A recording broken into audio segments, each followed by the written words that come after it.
So meet up in person. Maybe it'll be different. Spoiler alert, it was. Picture it. St. Mary's, Georgia. I'm in 5th grade, circa 1990. At this point in my life, I was getting picked on pretty hardcore. I was fat, I was sweaty, I was not athletic, I was effeminate, and all the charisma that would later come out in me was pretty dormant at this point. And I had this one kid in particular who seemed to make it his life's goal to get a rise out of me every day. His name was Eric, and everything I wasn't, he was. He was athletic, he was fit, he was confident, he had all these friends, and, you know, looking back on it, I have no idea why he felt the need to pick on me, but, you know, some people do that. The point is that he was everything I wanted to be, and probably before I even realized what my sexuality was, I think I developed a crush on him, which is so sad when you think about it, because it's just that cliched story of gay kid falls in love with his bully. But I definitely wanted to be his friend, and in lieu of that, I was willing to take his abuse. Until one day I wasn't. And that was the day that I ended up clocking him real hard in the face. And this was not one of those situations where the kid who gets bullied is the one who gets blamed for everything. No, everybody knew he bullied me. However, you can't give a kid a fat lip and a bloody nose and not expect somebody to call your parents. So the principal called both our parents, and our parents set up this soiree, this powwow, where they were going to discuss what was wrong with their sons. Now, I do not know what Eric said to his parents in between the day I hit him and the day that we went over to his house, but something went down because his parents seemed to think that we were like the best of friends, or at least really good friends. And this fight was like a legitimate fluke, and he was amazed that he hadn't told his parents about me before because we were so close, and he wanted me to come over and hang out. And so we went over there that night, and Eric charmed my parents. His parents loved me, although most kids' parents loved me because I was that kind of nerd. But his parents loved me.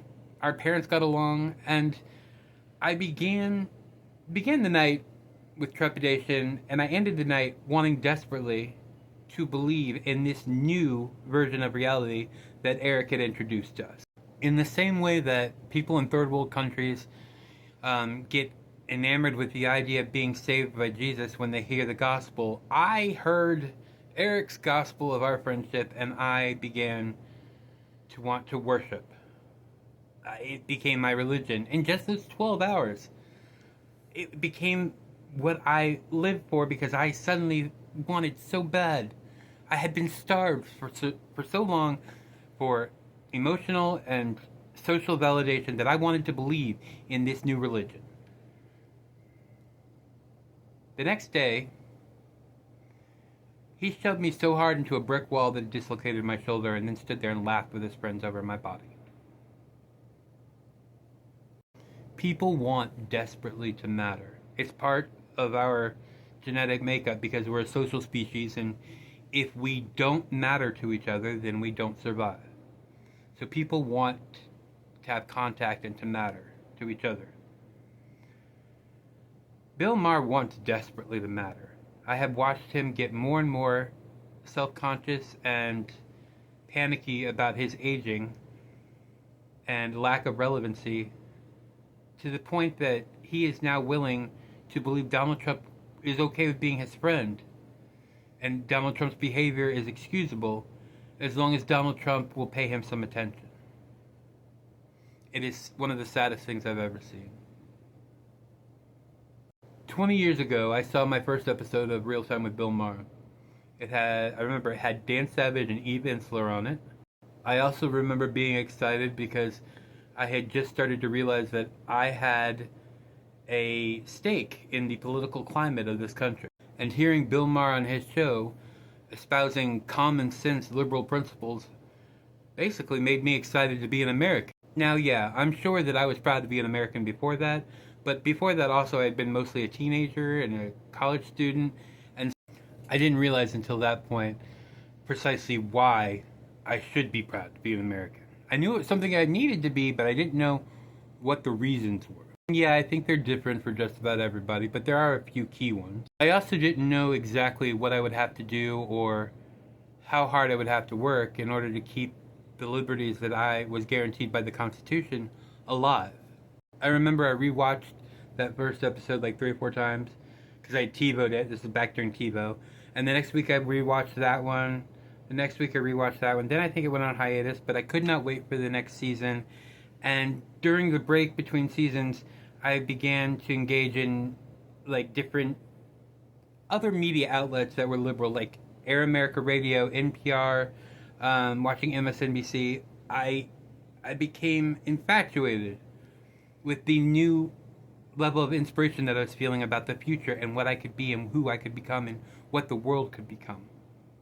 About 10 years ago, I began to notice that there were times when Bill Maher did not necessarily seem to appreciate everyone's full-fledged freedom of expression. I started to notice a shift in his attitude, and it became glaringly obvious that he had a pretty big chip on his shoulder when it came to aging in Hollywood. He began to rant about how ageism was the only ism that was left that could be explored in this country, and that everything, you couldn't be racist, you couldn't be misogynist, but you could be ageist. Then he basically broke down in tears when he turned 60 and had to put on glasses. But even though I didn't necessarily believe or jive with everything he was saying, and even though he was developing this sort of old man from Up aesthetic, I still believed in the general principles that I thought he held dear, because, yeah, sometimes he would make jokes about gay people, but they were always couched in a way where he seemed to believe in the liberty to practice love the way you saw it behind closed doors, as long as it was between consenting adults. And no, I didn't like it when he compared being gay to being a polygamist, but I had to admit that, consenting adults, what they do is what they do. Although between you and me, now that I have more education, I realize that there's a difference, because polygamy often favors the domineering man, and it basically enslaves the multiple women who are at the behest of the men in the society. But that's neither here nor there. Then about 6 years ago, I started to realize that it didn't matter what the topic was, and it didn't matter who the guests were. I could not get through his new rules segment without feeling annoyed, disappointed, almost feeling betrayed at the myopic point of view and the lowbrow humor, like punching down jabs at people. And it also became more and more obvious that he hated aging, and he hated realizing that he was getting older. That's why I find it vaguely humorous when I noticed how much like an old man he was becoming. Every time he talked about trans rights or gay rights or racial inequality or Black Lives Matter or any one of the millions of causes he would have championed 20, 30, 40 years ago, he would be flippant at best and derogatory at worst.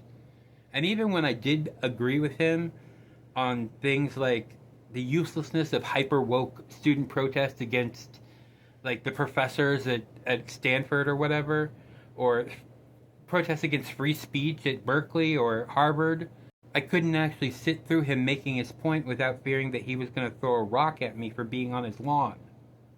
Now, unfortunately, this shift in sentiment has almost become full circle, and Bill Maher has become the thing that he used to rail against and swear he hated, which is an inauthentic, disingenuous old man